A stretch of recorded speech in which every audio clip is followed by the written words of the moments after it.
I want to show you how you can get a perfect satin stitch on the Singer heavy duty sewing machines. Now a satin stitch is a zigzag, so we'll start by changing to the zigzag stitch.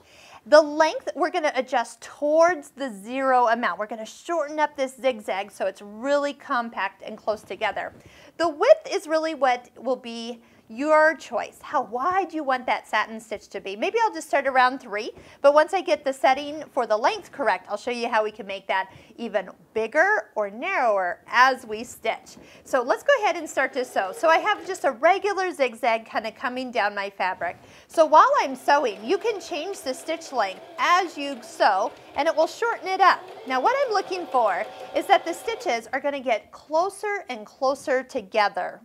Here's what I'm talking about. Right now I've got a fairly close together zigzag, but it's not all the way touching each other. As I shorten the stitch length just a little bit, and I'll have to kind of sew a little faster, otherwise it just kind of takes forever here. I'm just slowly turning the dial to 0 until my stitches become totally closed up, but the fabric still moves through the machine. I shouldn't have to actually help it or push it along the line here.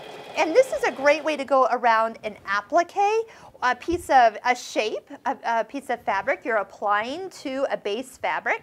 So see the difference? So here's where most people stop. They get it kind of close together and it's okay. But let's get it really pretty where we can see that everything is a nice solid stitching line. Now that I have the stitch length to my liking, what I can do is actually take while I'm sewing and once again make it wider. So I'm changing the width on the top of the machine. This machine stitches a 6mm wide stitch. That's really wide these days. But if I wanted to change it down to a narrower one, that's all the way down at 1. Doesn't look as smooth, but definitely kind of fun to see. So wherever that happy width is for your project and kind of in proportion to what you're actually going around. But notice how it's going, the fabric is moving all by itself. I'm not pushing it. So if it tends to pile up, that means you just have the stitch length too close together.